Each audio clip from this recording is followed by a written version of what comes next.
At the table, Josh Boak, economics reporter for Politico.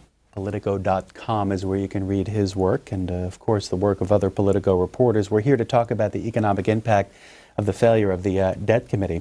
So what is it? They did not reach this deal. They left town. What's the impact, short and long term?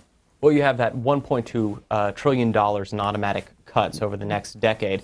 But, you know, the first indicator was actually kind of surprising, which was Black Friday, where sales were up by more than 6%, which was a big shocker to a lot in the industry. If you remember last August, the compromise on the debt ceiling that led to the creation of the super committee showed a huge drop in consumer confidence. And what we saw kind of on Friday was that the power of the coupon overcame doubts raised by the super committee. That said, we've got a full month left in holiday shopping, and we'll see if this momentum actually can continue. Can it continue?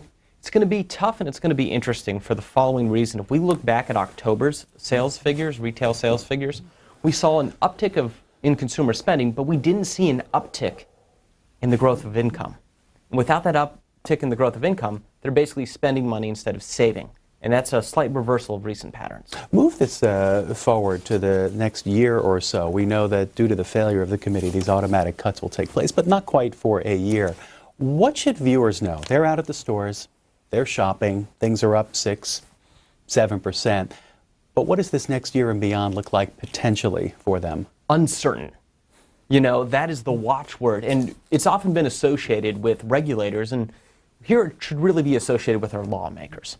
And there actually could be good news out of this. I want to stress, if you're worried about the deficit and the debt, the failure to reach a deal by Democrats and Republicans put at stake the Bush tax cuts. And if you were to go back to the Standard & Poor's downgrade of last August, you would see in their upside, their best scenario case, the Bush tax cuts expire, and that puts in an additional $950 billion. And that puts the U.S. on a sustainable fiscal path. Again, that's according to S&P, so this isn't a partisan thing. This is just looking at the numbers. So that's the good side. The downside is we could see more partisan disputes. President Obama has vowed to veto any bill to overturn the $1.2 trillion in cuts, but you're still going to see people pushing for that. Remember, real people with real jobs are going to be hit by these cuts. You're not going to be able to block them, and companies are going to start making preparations over the next year to deal with that, particularly defense contractors.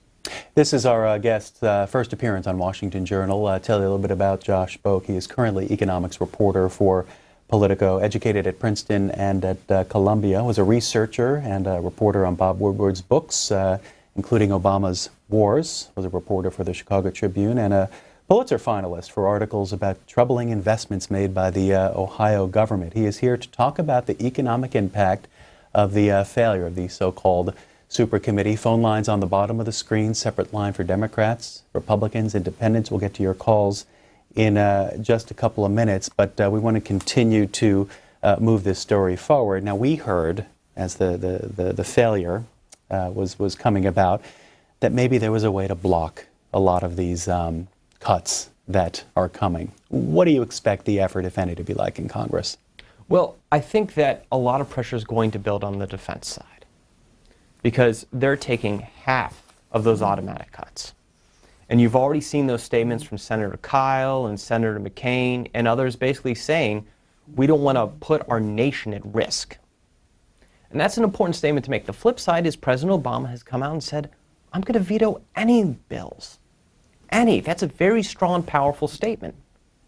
And going forward, we have to remember that there's this really delicate balance in that our national security is also dependent upon our economic strength. And finding the right balance for that with regard to both the size and scope of the federal budget and the deficit and how much money we spend on defense is a tough, tough challenge. Because when you're dealing with defense, you are truly dealing with the unpredictable. You don't know necessarily which way the events of the world in Yemen and Egypt and Pakistan could turn. And that requires a degree of vigilance and a degree of spending, but at the same time, if you don't have that economic strength and you don't necessarily have the access to debt made possible by solid borrowing practices, you're going to face trouble. Let's get to the phones for our guests, but remind the audience there's been no shortage of articles, follow-ups on the so-called super committees action. Here's just the latest. It's in the opinion section of the Washington Post today. A little tug-of-war scene here, why the super committee failed. It's actually authored by members of the super committee. On the left side of the page here, Chris Van Hollen from Maryland. Republicans would not accept the need for a balanced deficit reduction plan is the headline there from Chris Van Hollen, congressman from Maryland. And then as the camera moves to the right, Republicans, including John Kyle, Rob Portman, Pat Toomey, Jeb Hensarling, Fred Upton, and Dave Camp, they write that Democrats were determined to have big new tax increases both now and later. More of the ongoing debate. First call for our guest, Josh Boak, is from Dayton, Ohio. It's Jeffrey on the line for Democrats. Hi, Jeffrey. Hello. Just stupid ideal here.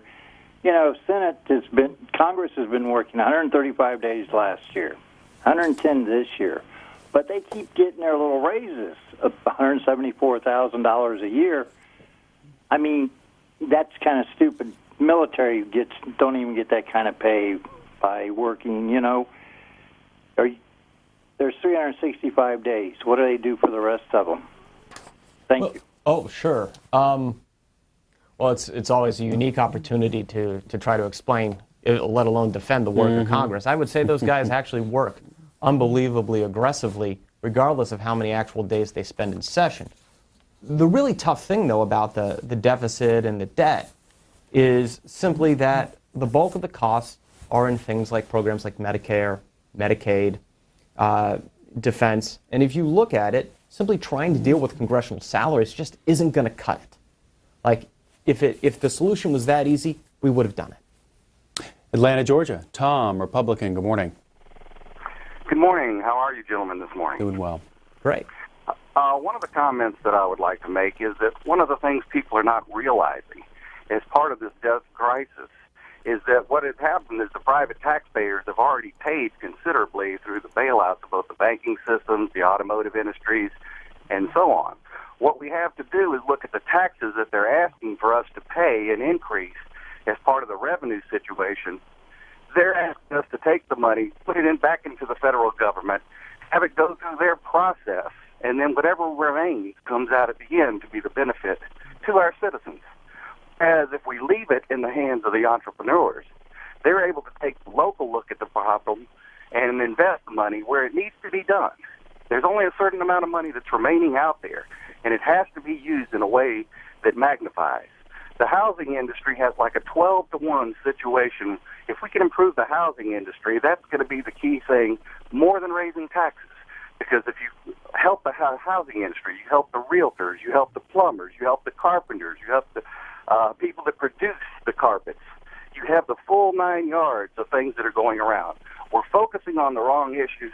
Raising revenue and funneling it through the tax system is not the most effective way that we can utilize this situation. Let's hear from our guest. Thank you. Well, I think on the housing situation, you've hit the nail on the head in every sense, in that a lot of economists are basically saying we can't really get a recovery unless we get a rebound in housing. And some of them don't expect that to happen until 2015. That means we're going through a long, hard slog, because housing also depends on access to debt, right? You need to be able to take out a mortgage to buy that house. And if people are dealing with tight credit restrictions, despite the low interest rates, then it's going to be tough for housing to sort itself out in the time period, in a sense, regardless of what we as federal policymakers do. But the fundamental question you ask is, are we having the right debate? Is the debate about revenues and spending the right debate, or should we be focusing on the assets that are at the core of the American dream and for most of the middle class? And that's their house. If they feel wealthier because housing values are increasing, then they're going to spend more. They're going to make better choices with regard to taking risk. And if they take the right kinds of risk, then that fuels the recovery. Tie all of this to the jobless rate, if you can, moving forward. Well, right now, jobless rate, unemployment rate is above 9%. That's a problem. Obviously, if consumers spend more, unemployment rate is going to drop. More importantly, we should really care about the employment to population ratio, which right now is about 58% and change. Historically, it's more like 63%. If we can simply move that up, we're going to accelerate our economy in all kinds of ways. But that's really a challenge. And that is kind of one of the lasting kind of behind-the-scenes problems that we're trying to cope with, because we still haven't recovered from the recession back in 2000, 2001 on that issue.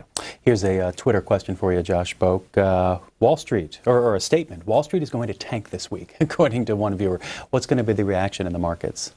Well, it depends on where you look. Which market are you talking about? If you're talking about the stock market, that's one thing. If you're talking about the bond market, that's another. And it's important to drill down on that point. For example, with the stock market, that's also being threatened by Europe in the financial situation there. So it's not something that we can look at through an entirely domestic kind of lens. On the bond market, what we've seen is that more people are doing what's called a flight to safety. They're looking for the safest assets in a turbulent period. And right now that's U.S. Treasury bonds. More people buy bonds. The interest rates on the bonds decrease in the short term. So that, that pattern has been holding. The flip side is the stock markets have been rallying up more than 5% since October. And you could, in theory, see that if holiday sales continue, right? If there's still growing confidence about the economy in the fourth quarter of the year. I'm not a stock picker, so I'm not going to venture out there. But the reality is, for every buyer out there, there needs to be a seller. Let's hear from Robert now, Tybee Island, Georgia, independent caller. Good morning. Good morning. Yes, sir. I was wanting to ask about the world war on economics. Seems to be like World War III or whatever on economics, and this thing goes all the way back to Eisenhower when he warned us about the military-industrial complex. If they're not selling enough weapons, they're not selling enough bombs, they're going to create something somewhere. And I think that's what this Afghanistan, Pakistan, Iraq, and all this is all about. They're just creating a situation where they can sell more bombs and sell more weapons. And we don't have any leadership in Washington to put a cap on this. The industrialists, the big wigs and the big companies, they're the ones who are actually doing everything. They're the ones who are calling the shots. The politicians are just reacting to everything. There's no leadership. They're not calling any shots. And, if we let this carry on, this whole conspiracy thing about the New World Order trying to kill 80% of the people on this planet is going to work. Josh Boak, any thoughts? Well, I don't know enough about that, but what I will say is that the caller gets at something, which is right now a lot of our wars are being financed by debt. And we depend on debt to finance our wars. We have in some cases since the American Revolution. So the question really is, how should we be paying for these kinds of things? Should there be a combination of debt and tax increases? Or should it be outright debt, or should it be outright tax increases? And frankly, that's going to impact the security choices that we make. With the Iraq pullout coming, some on the Hill have talked about reducing debt through what they call war savings, money that's no longer being spent on wars. What do you make of those type of math, that type of budget math? Well, it's kind of like the Mark Twain quote about, statistics and lies. The reality is there's all kinds of baselines out there. If we're not spending money on the war, in theory, that's money that's coming back to us. And we have to make smart choices on that. But the bigger thing is we want to be spending our money in effective ways, not just dealing with hypotheticals. The question is, what can we do to get the most bang for our buck as a taxpayer? And that's slightly different than just the question of baselines. But that gets to the broader questions about how we're spending our money, both in Afghanistan, Pakistan, and Iraq. Here is a call from Brian, Democrat, Bridgeton, New Jersey. Welcome to the program, Brian. Thank you. I really appreciate it. I'd like to actually address a statement, Josh, you've actually made in response to how Congress and this current administration haven't been really getting along, per se. And it seems as though that just this whole super committee period, it was just a smokescreen in which it prolonged the effects of the election, and it just seems as though nobody can actually get along to where they can actually work for the greater good of the country. And I'd just like your input on that. Thanks. Yeah, I mean, the word bridge is used very generously here in D.C. We're going to bridge between the right. We're going to bridge between the left. And the question is, how strong is that bridge? And I think what we're really seeing is we're not talking about the George Washington bridge between the Democrats and the Republicans right now. We're talking about that rope bridge from Indiana Jones and the Temple of Doom. A couple whacks of the machete, it's going to fall. And we saw that with regard to the super committee. And this is a real fundamental problem in that you have ideology informing political decision in a way that is counterproductive to reaching that final deal. That's very tough. Overcoming that really involves a crucial and necessary step, which is the voice of voters, believe it or not. What forces a deal is nothing more than the risk of getting voted out of office. And unfortunately, the performance of the stock market, the performance of the bond market, at this stage, isn't going to bring those two sides together. Back to borrowing. Here's a question via Twitter for our guest. Mr. Boak, what do interest rates tell you about the world's assessment of the U.S. ability to borrow? It's a great question. The simple thing is, when we look at the 10-year U.S. Treasury, it's down below 2%. What that suggests is that the U.S. right now is the safest place in a very, very volatile, turbulent market. And that's important because that's a relative term. That doesn't mean we're outright safe. That just means for the moment we're considered safer than other investments. And it's also important to remember that the bond market can swing violently and suddenly. So just because things look good today doesn't mean opinions can't change. And ultimately, I think what we have to do, particularly when we talk about ways to stimulate the economy, is many economists, and I think some in the administration, would say any short-term stimulus has to be packaged together with medium and long-term steps to get our debt under control. Otherwise, our capacity to borrow could be hurt. There is something else I wanted to ask you about, and that's the possibility of another downgrade of the U.S. Credit rating. Some have said the failure of the super committee might lead to yet another downgrade. First of all, what's been the impact of the first downgrade, the initial one? Well, we haven't really felt it yet. We haven't felt it yet at all because in order for us to get kind of that full weight, you need that second downgrade from one of the other two main rating agencies. So S&P downgraded us in August. Now there's Moody's and there's Fitch. And Moody's and Fitch have essentially said that the failure of the super committee is not grounds for an outright downgrade. But if the super committee, A, can't follow through with the sequestration, that's going to be a problem. And if we don't take those additional steps because of party dysfunction to deal with some debt issues, then we're on negative outlook. If we're on negative outlook, that increases the probability of a downgrade. So by no means are we out of the woods with this. A reminder of what's exempt from this concept of sequestration. Social Security is on that list, as we've talked about, along with veterans benefits, Medicaid, the CHIP program, Children's Health Insurance, unemployment insurance as well, a program called TANF, the Temporary Assistance for Needy Families, also the SNAP program, also known as food stamps. Some other low-income programs also exempt, and the cut to Medicare is capped at 2%. Does that mean there was a winner in all of this when you lump all those kinds of programs together? I'm not sure in this situation anyone wins. It's just degrees of losing because you're still in a constrained budgetary environment. And that scenario doesn't change regardless of what the super committee does. I mean, for example, you look at SNAP, which is basically food stamps. You've seen a huge surge in demand for food stamps. That's not a good thing. That's just a step that's being taken to make sure that people are able to eat in this country. So I think the winners versus losers divide is almost too simplistic. Canton, Massachusetts, Larry, Republican, for Josh Boak of Politico. Good morning. Good morning, gentlemen. Thank you for taking my call. You bet. Let me just say this here. We knew that the committee was doomed when on one of your broadcasts for the Republican candidates, the guy asked him a question. If I gave you $1 in expenses for $10 in cut, would you take it? All 8 of those folks for Republicans said no. And I am a Republican. I'm a black business owner. I employ 40 folks up in Massachusetts. And no, I'm not concerned about so-called Obamacare. It's not ruining my business. We're doing quite well. I'm hiring people.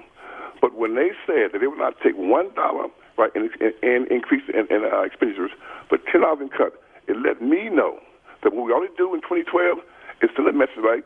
It's time to send these folks who won't compromise back to where they came from. Because they're not for Americans. They're not for us, right? They're for themselves.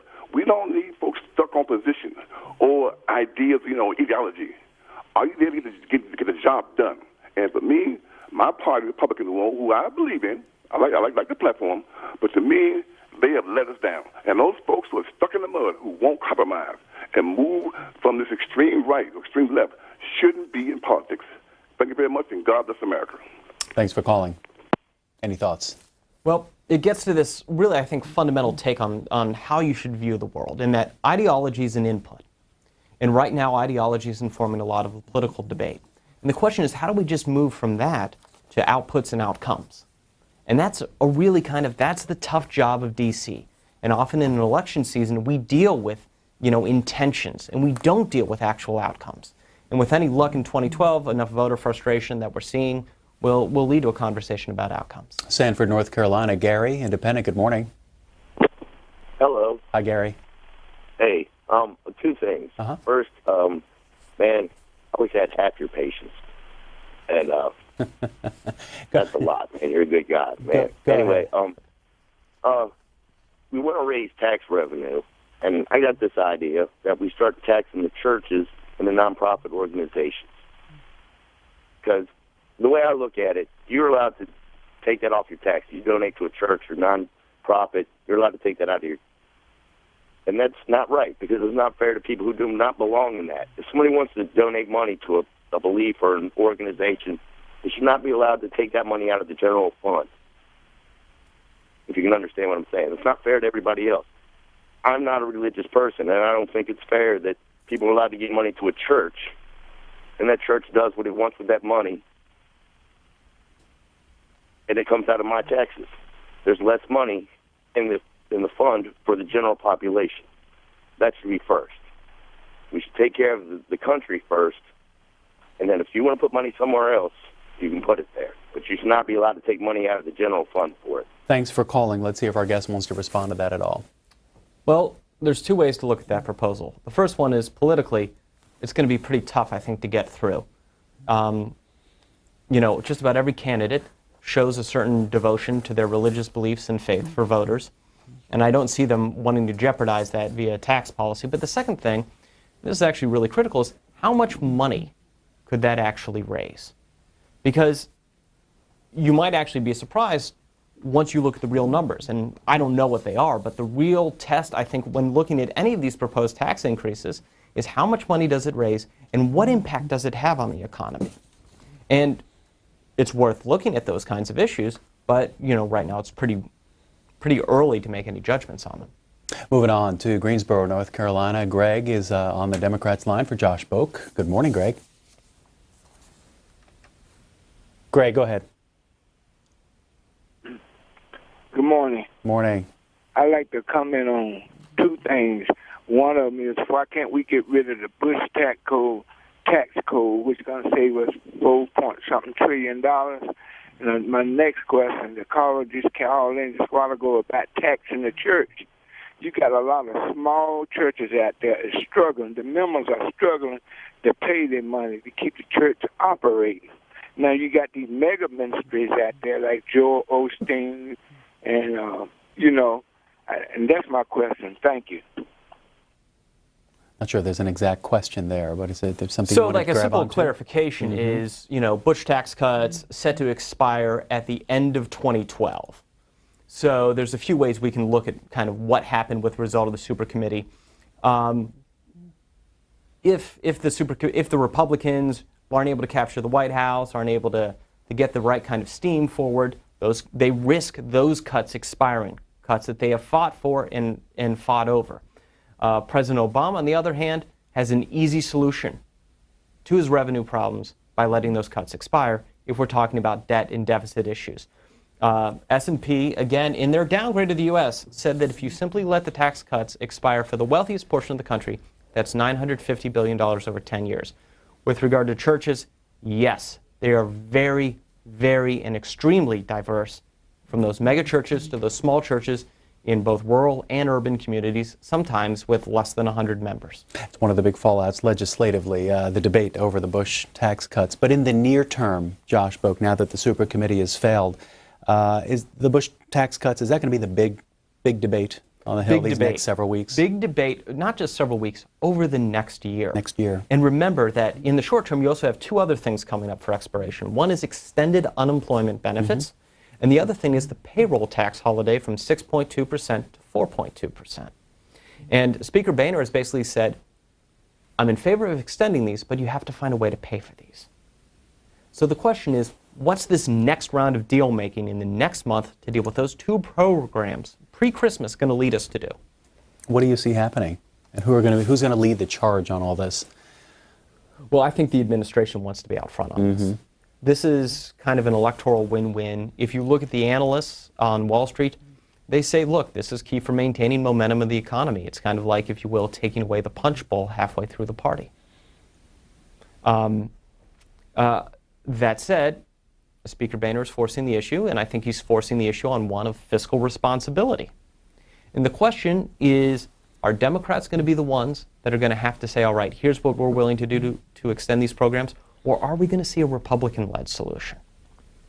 And the optics of that playing with voters is going to be really crucial. Are you the person who's going to be generating solutions, or are you the person that's going to be blocking them? And obviously, both sides have their own takes on that. We have about 15 minutes left with our guest, Josh Boak of Politico. Detroit is hanging on. John, Republican, thank you for waiting. Go ahead. Hi, good morning. Hi there. Josh, you're one of those fellows that I would love to sit down and have an hour of your time to ask any question I'd like to about economics. You know, I'm a construction engineer, and in my early days, I used to test asphalt, and you run a test where you put it through a series of sieves until you end up at the smallest particles. And I sort of think of the problem in that way. Well, what do you find in each level of sieve? Obviously, jobs would be at the at every level, but I would think that how do you see us returning to an employment of let's say 5%? Even 6% looks pretty good at this point. I have a very difficult time understanding how we are going to do that. People talk about the tax code. One thing I will say, you appear to be in your 30s, perhaps. I'd like to see everybody over the age of 50 removed from the Congress. I don't mean that literally, but by the voter. And the young people who are going to have to live with the result of the fallout from all this need to get going and get your hands on it and begin to deal with it. So, listen, good luck to you. I wish I had your brain and your youth. Good luck to you very much, and take care. Thank you. Brain and youth, he says. Well, he just made my day. You know, I think the question of how do you get employment back down to 5 to 6% is the tough, thorny question. It's the hard one that, frankly, our lawmakers and policymakers should be addressing. And the first thing is, it can't happen overnight. This is something that takes time, and it's not necessarily going to work on an electoral time cycle, because we're talking about major, major issues. To get unemployment down by 1/10 of a percentage point, you've got to add more than 100,000 jobs a month, 120, 150 even. And so this is going to be a slow, grinding process. The other thing we have to look at, and this is really critical, is the dynamic of what our economy is going to be going forward. What percentage should be financed by debt? What role the consumer should play? What role manufacturing should play? You know, Detroit, obviously, a huge center, both historically and today, of the automobile industry, and frankly, the heart of American manufacturing.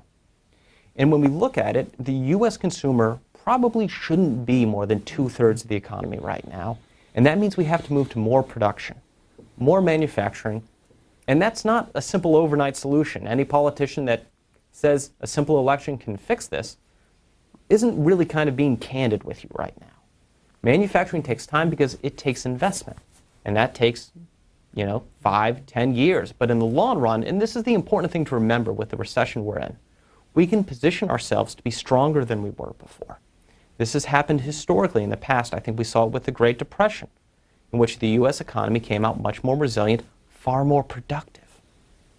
One viewer via Twitter wants a little clarification here Sure. on unemployment and corporate debt. They think that since all these companies are in debt just like everyone else, what do you see happening for the unemployment? Are these companies in debt? We read about these big companies holding on to cash, as it were. Callers are always talking about that. Can you give us some perspective? Well, right now, corporations are sitting on more than $2 trillion in cash.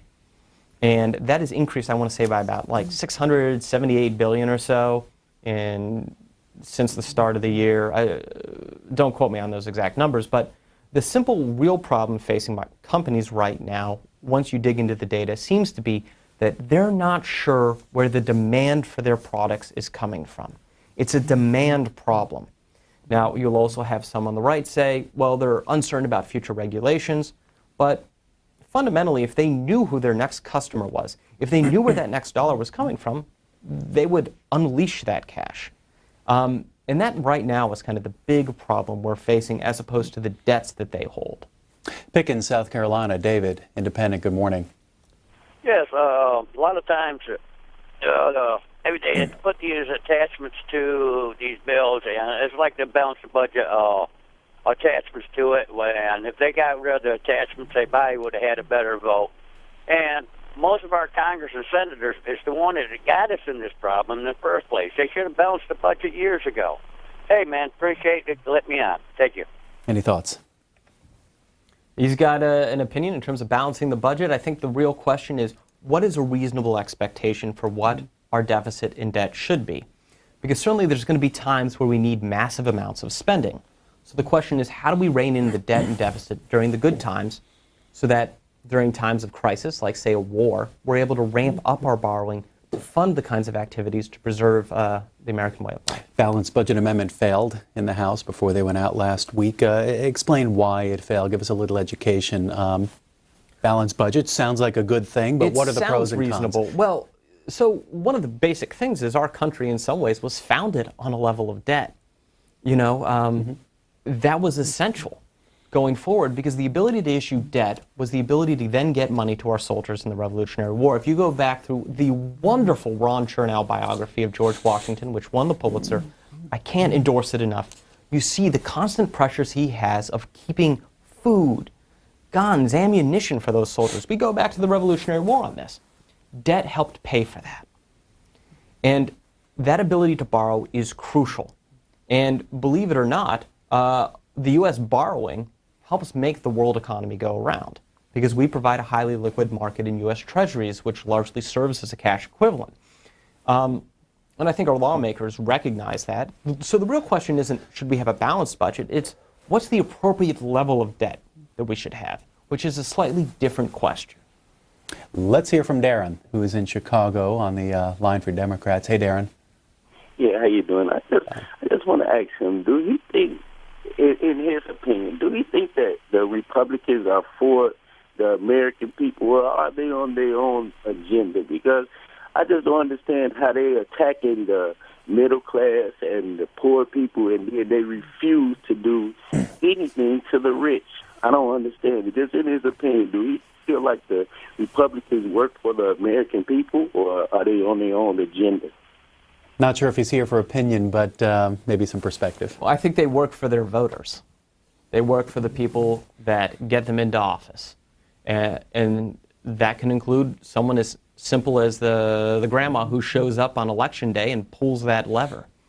I think the difficulties, we see an extent of divide within the country in which you're able to get all kinds of different support.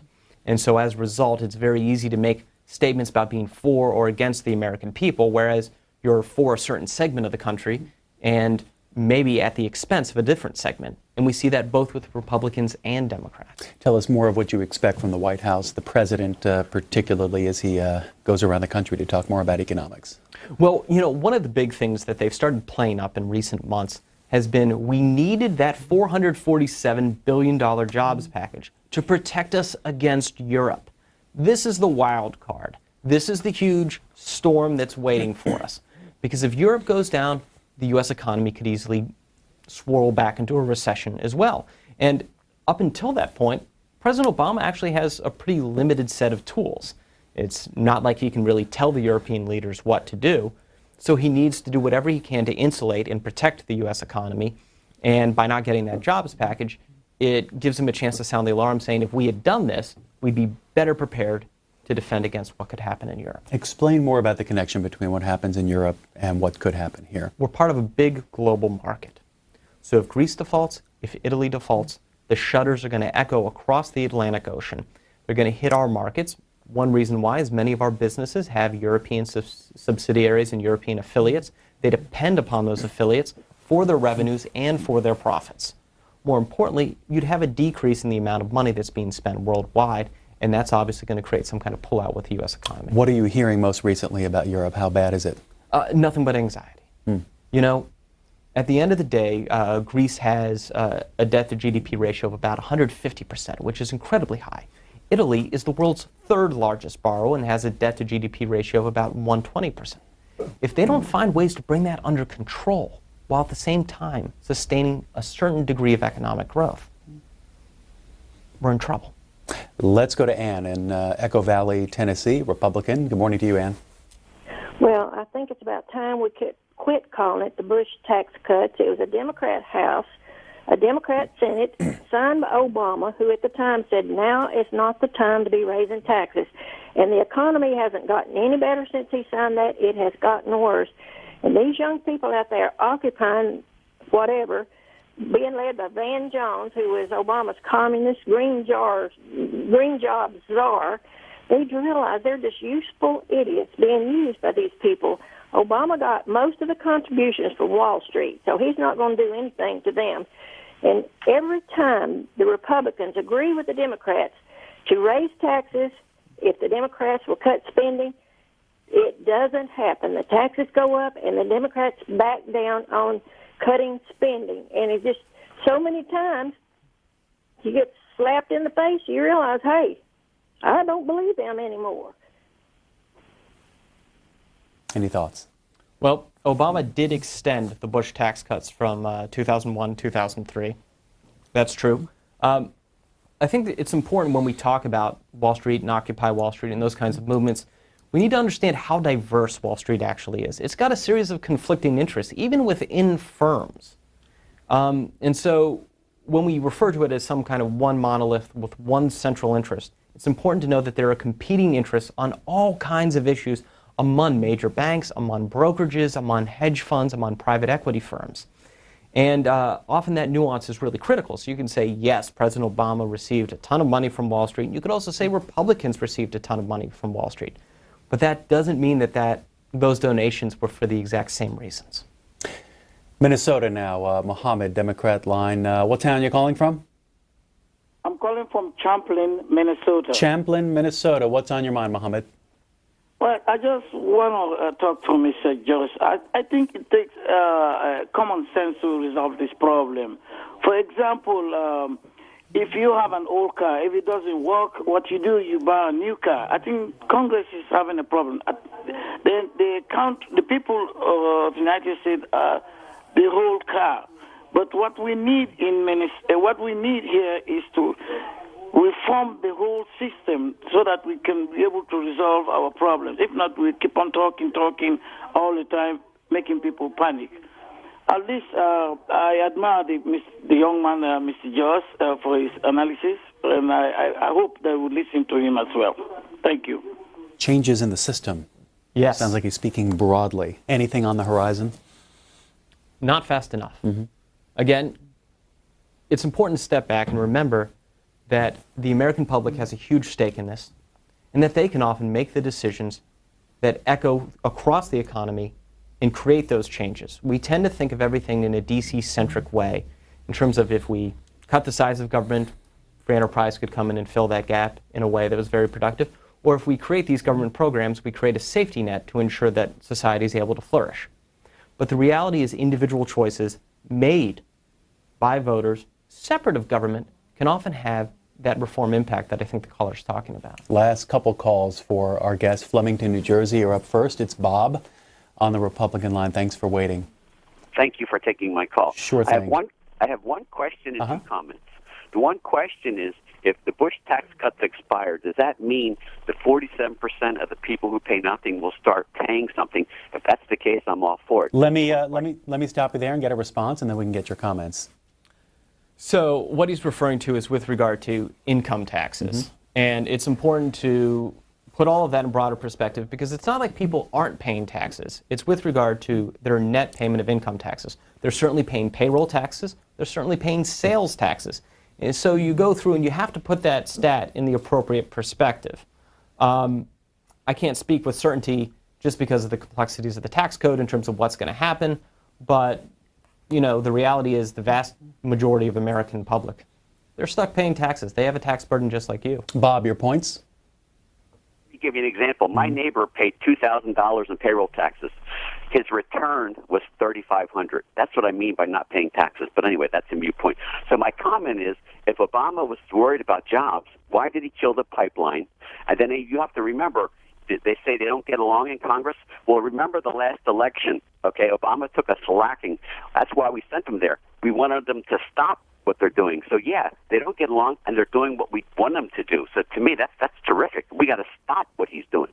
Okay, thank you. Any other reaction there? I think there you go. I think he just made the case for an extent of the dysfunctions that there are voters who are pleased with this. And again, when people say, well, what can we do to get them to work together? The answer is their jobs have to be at stake. And right now, as we're seeing, here's a very satisfied customer. Libby, Minnesota. Edward, Independent. Hi there. Sorry, it's Libby, Montana. Libby, Montana. Yeah. Go ahead. Yep, and I'm coming from a different perspective. I, as a disabled veteran, I'm calling this as an intentional setup to fail. I'm calling the senators that were in charge of this stuff as treason to their oath. Period. Thanks for calling. And Gene from Anderson, Indiana. You're the last call. Gene, independent caller for Josh Boak.